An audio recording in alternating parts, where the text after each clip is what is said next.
face the camera. Daga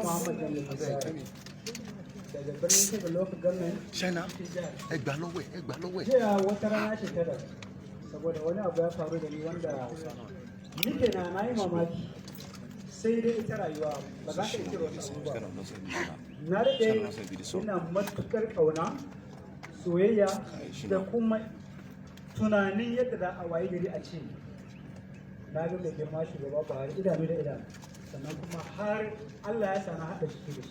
Dalili ɗaya shine mutum ne mai gaskiya, mutum ne mai riƙon amana, mutum ne wanda yake da sanin ya kamata, mutum ne wanda tun lokacin da ya aiki tun daga matsayi ne na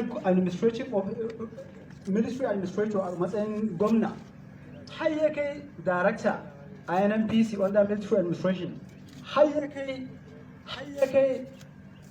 military har ya kai shugaban kasa na mulkin soja, har aka waye gari kuma General Sani Abacha ya jawo shi dan kame shi amanar tafiyar da asusun PTF.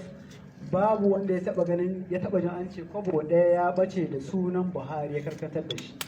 Daga baya kuma ya zo gashi shugaban kasa tun da daga 2015 zuwa yau.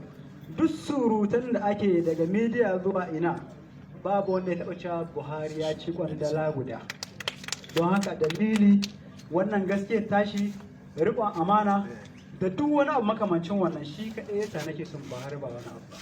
Kan ku ga lahina masu manema labarai abinda kuka faɗi in kun sa wasu abubuwa na daban domin ku samu abin da ake kira ciniki ga masu rubutun jarida irin su da literals da sauransu ba haka akai ba. Bangaren jami'an tsaro na horon kaya ba su cutar da ni ba, ba su bani abinci da duk abin da nake bukata. Ina lafiya lau, babu wanda ya kashe ni, babu wanda ya taba ni, babu wanda ya buge ni. Gwamnati da kuke gani na a yau mun taba zama da wurin da aka yi bita da kuma jin korafin jama'a kan abin da ya shafi gyare-gyaren fuska akan kundin tsarin mulki. Mun zauna a wuri ɗaya mun yi sallah azhar, mun yi la'asar lokacin, sannan na tashi kuma yasa wannan dan majalisa na tarayya na yanzu Rilisco ya ba mu naira 20,000. Wannan saboda kasancewa shi yana bisa gwamna yana mulkin jama'a da yawa ban da halin da zan gan shi yanzu nan. Don haka jama'a a yi haƙuri. Ta wani gefe na yi ba daidai ba. Let me revert to English. Breach of protocol.